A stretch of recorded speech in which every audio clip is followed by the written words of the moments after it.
Bienvenue et merci d'être avec nous pour ce nouveau numéro de Reporter, le magazine de grands reportages de la rédaction de France 24.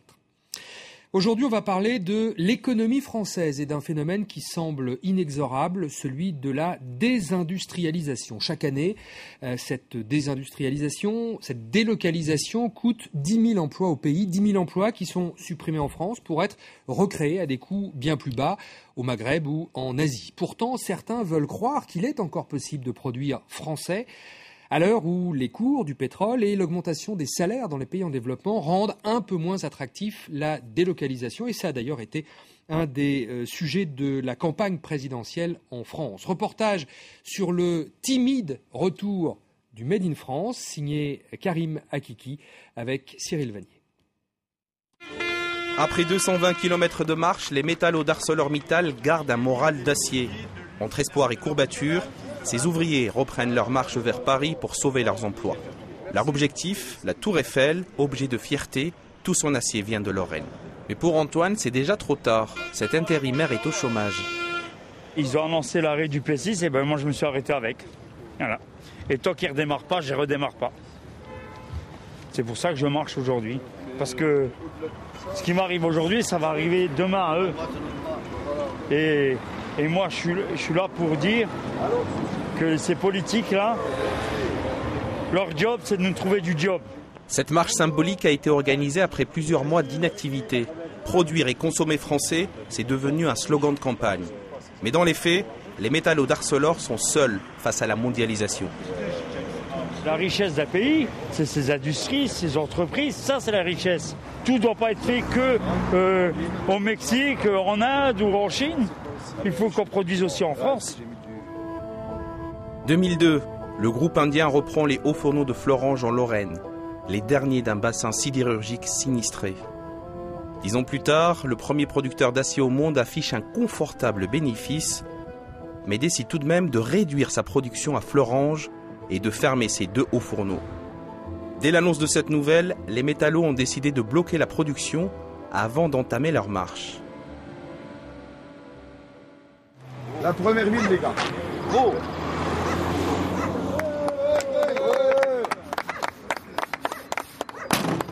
En route de l'acier. Eh bien, on marche tranquille, putain. On n'a pas tous le même rythme, mais on a 220 km dans les pattes. Je sais, mais les gars, je sais. Malgré les rires, les têtes sont basses. La marche, c'est une épreuve pour ces salariés sans entraînement. Ils doivent avaler 29 km par jour. Eh bien, on marche qui nous attend, regardez là. On va mourir là. Tiens, oh. On n'est pas là pour battre un record. Mettez-moi à droite, les gars, laisse passer, parce que sinon.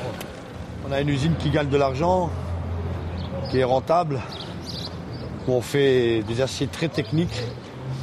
Et malgré ça, ça ne suffit pas. Si le seul débat, c'est que c'est moins cher ailleurs, on va tous ailleurs. Hein.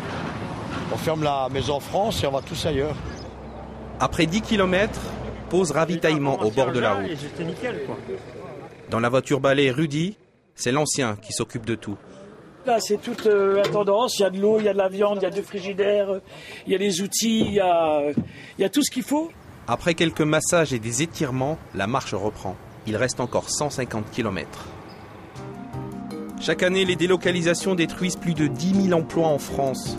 Ne craignant pas le paradoxe, certaines entreprises ont pourtant décidé de relocaliser leur production. C'est le cas de Smoby, un fabricant de jouets qui renaît dans le Jura. Pour son nouveau directeur, le Made in France est plus rentable que le Made in China, à cause de la hausse du pétrole qui renchérit le coût des transports, mais pas seulement.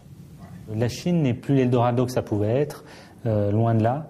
Chaque année, les salaires augmentent de 10 à 15% là-bas. Ça se répercute directement dans nos prix. Le monde capitaliste qui cherche avant tout des coûts humains faibles s'aperçoit que la Chine n'est plus aussi compétitive que par le passé. En 2008, le groupe allemand Simba Dickies rachète Smoby. 40% de la production de jouets s'opérait alors en Chine. Aujourd'hui, c'est 20%. Petit souci là. Sur le point d'injection, là, il faut qu'on en parle avec Emmanuel parce que ils sont pas bons là. Le Made in France est aussi la garantie de la qualité pour un produit destiné aux enfants aux normes draconiennes. Le Made in France, c'est la qualité, hein, mais c'est aussi être capable d'apporter un service à nos clients. Il y a forcément une réalité économique derrière une entreprise. Une entreprise, ce n'est pas une ONG. Nous, on s'est aperçu, quand on a repris la société, qu'il y avait un grand intérêt à produire en France, mais qu'il fallait investir. Mais la réussite de l'entreprise ne se traduit pas forcément en termes d'emploi. Il y a 8 ans, 900 salariés. Aujourd'hui, ils sont moitié moins. Aujourd'hui, une usine en France, c'est ça. C'est très peu d'ouvriers, beaucoup de techniciens et des tâches qui sont automatisées. Ces petits tracteurs ont été fabriqués sans ouvriers. C'est parfois le prix à payer pour produire français. Les tracteurs Ito, eux, ne sont pas des jouets et sont presque entièrement fabriqués en Chine. Mais leur transmission, c'est du Made in Saint-Dizier, dans l'est de la France.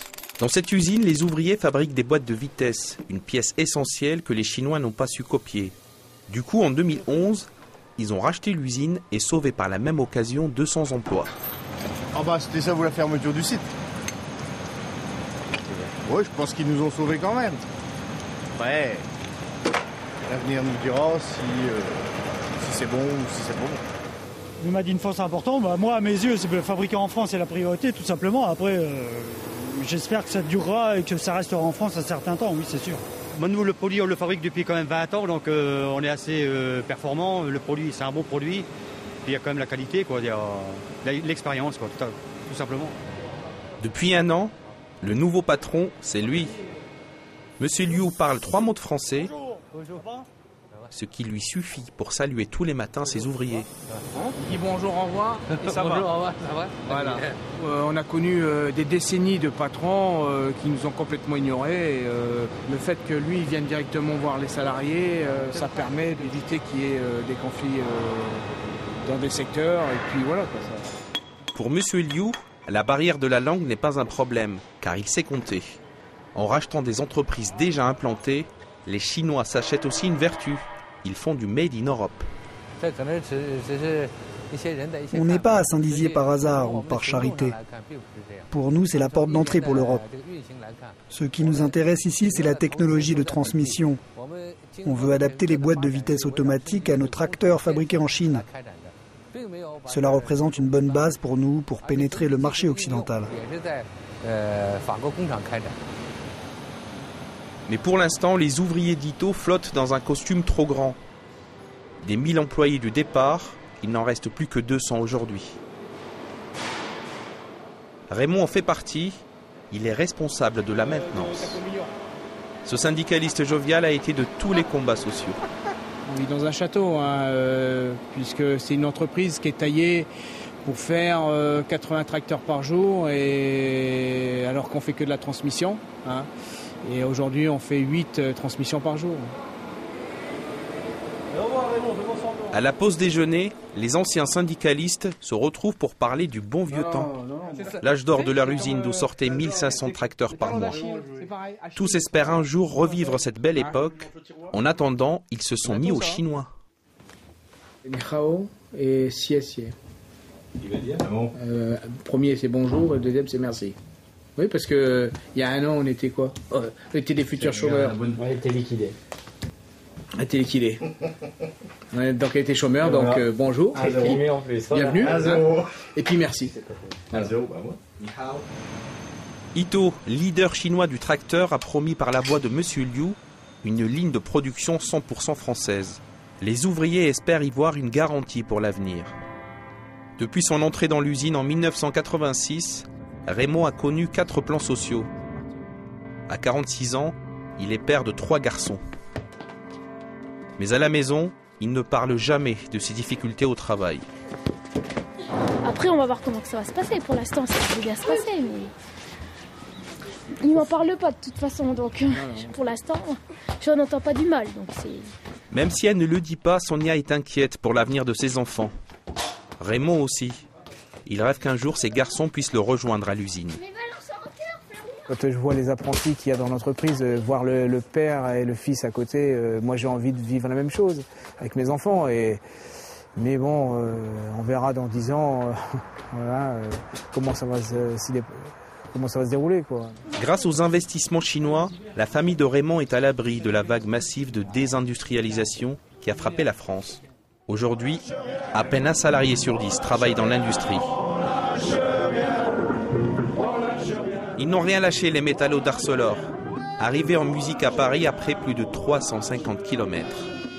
Avancer pour ne pas finir assis sur un banc public, marcher pour sauver leurs usines des délocalisations. Michel, Henri, Rudy et les autres sont à bout de force. On a des ampoules partout, on a mal partout, mais on a le mental qui chante. C'est un feu d'artifice dans ma tête, là. C'est tellement fort, vous vous rendez compte? On l'a fait, on l'a fait, on l'a fait. 350 km à pied.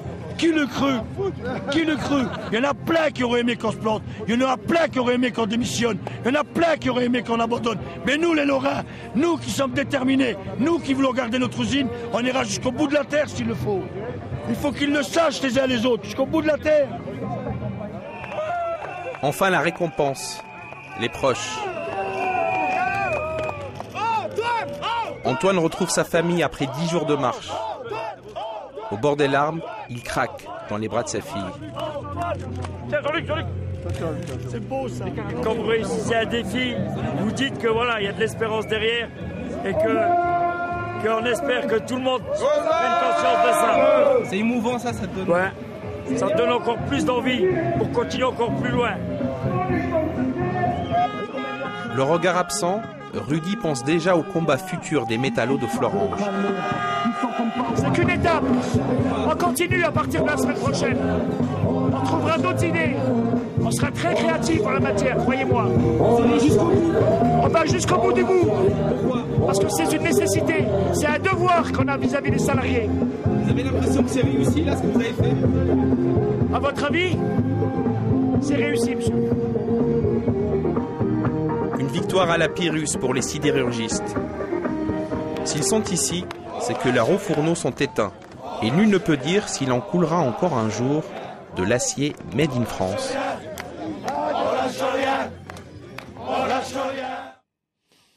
Et en plateau avec nous, Karim Akiki. Bonjour Karim. Bonjour. Vous avez réalisé ce reportage avec Cyril Vanier qui, lui, tournait les images. Quelques chiffres peut-être d'abord pour comprendre ce phénomène ancien de désindustrialisation. Oui, sans en France. vous assommer de chiffres. Alors il y a quelques chiffres à retenir.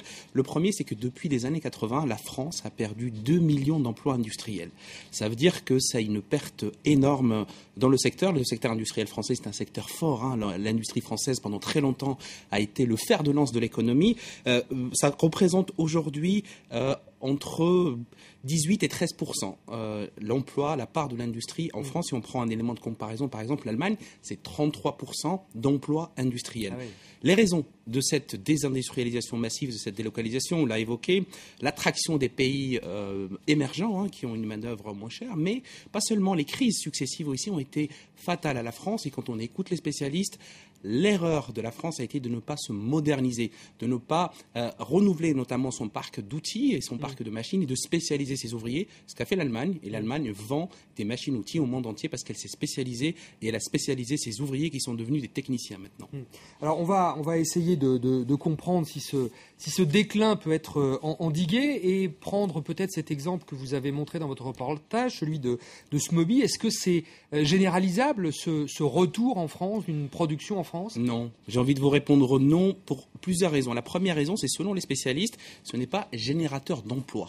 On le voit avec l'exemple de Smoby, il y en a d'autres. Il y a Rossignol. On est loin des effectifs d'avant. Exactement. On a pris l'exemple de Smoby, mais il y en a d'autres. Il y a Rossignol qui fabrique des skis, qui a relocalisé notamment. Le problème, c'est que ça ne peut pas créer d'emploi parce que ce sont des métiers très qualifiés avec des machines. Les machines, elles font tout.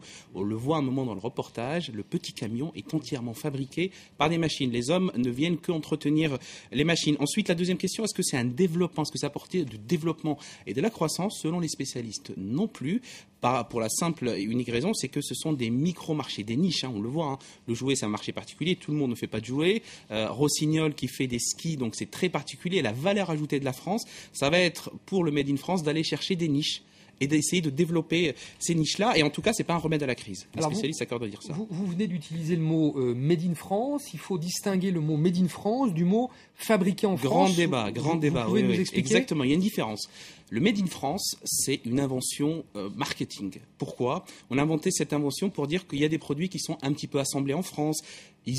Leur histoire est passée par la France. Ça représente 40% d'un produit. Donc imaginez, il suffit que 40% d'un produit industriel passe par la France pour qu'il ait l'étiquette Made in France. Ça, c'est une première chose. Le fabriqué en France, c'est différent. C'est du 100%. Alors, qu'est-ce qu'on peut trouver en fabriqué en France ? Si on mis à part évidemment l'industrie de luxe, qui est une industrie très particulière, ou encore il y a de grands groupes industriels, notamment d'aéronautique, mais produire français, made in France, ça coûte très très cher. Donc le textile, il y en a très peu. Il y a des journalistes qui se sont amusés à essayer dans une journée, voir ce qu'ils pouvaient consommer de français, du lever jusqu'au soir, en passant même par les drogues. L'exemple est assez particulier. Eh bien, on se rend compte que c'est totalement dispendieux. C'est très ruineux de consommer Made in France. Donc, on voit bien que cette politique, cette campagne électorale autour du Made in France, c'est plus un slogan qu'une vraie réalité des choses, parce qu'on se rend compte que c'est un peu plus compliqué que ça. Et puis, on sait qu'il est difficile de pister les choses, puisqu'on évoquait par exemple la fabrication des voitures Toyota qui sont fabriquées en France. Vaut-il mieux acheter une voiture Toyota qui est d'origine japonaise mais fabriquée en France, plutôt qu'une Renault qui est d'origine française mais fabriquée tantôt au Maroc ou en Roumanie par exemple? Ou à Tanger comme on l'a vu là, oui. Bon, merci beaucoup Karim d'être venu nous parler de ça et de cette désindustrialisation française. Merci à vous d'avoir suivi ce magazine. On se retrouve la semaine prochaine pour un nouveau numéro de Reporter sur France 24.